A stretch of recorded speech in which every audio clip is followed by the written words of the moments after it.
To the snowstorm here. On the days where the flakes aren't flying like they are today, keeping the trails in tip-top shape at Vermont's mountains can be quite a task. And it does take a special kind of person for that job. Our Alyssa Borden met with a longtime snow groomer and joins us live in studio now. Alyssa, these groomers do have an important job.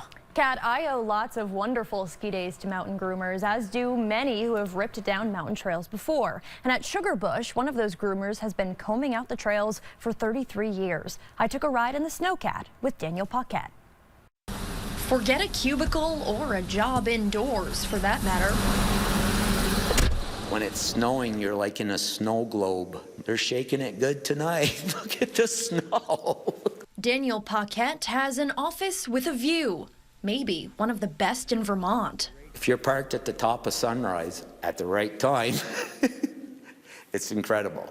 Paquette has been rolling out the corduroy carpet at Sugarbush for the past 33 years. Working his way up the ladder, Paquette went from the bottom of the barrel to the grooming coordinator of this talented team and a recognizable face around the resort. I started 1989. He knows that because it's also the same year he married his wife, Arnell. She works in the cafeteria at Mount Ellen. I was determined I was going to drive a Snowcat, and I think it was from being a kid skiing and seeing them, and from the farming, I was like, oh, I bet you that would be something to drive. But Paquette came from a dairy farming background, and with no experience, says he had to fight to get this gig. I'll give you 40 hours of my time.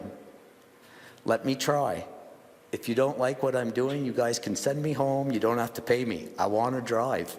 3 decades later and 4 iterations of Sugarbush ownership, Paquette knows every nook, cranny, trail, and secret spot on Lincoln Peak. He's an avid skier, but lately spends most of his time in the cab. It's become part of me. Spending countless hours over the years manning the cats in all weather conditions while the sun shines or in the dead of night. Paquette says this mountain is a magical place. Some people call them the snow gods. When the trees are coated in the white, when it's black, but the cat lights shine, it's like, it's magical.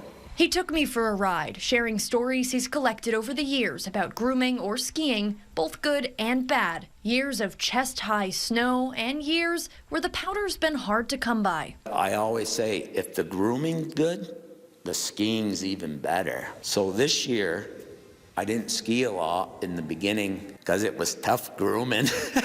No matter how tough, Paquette is a king of the corduroy, and at 63, he doesn't plan to stop anytime soon. From my perspective, if I physically can get in the cat,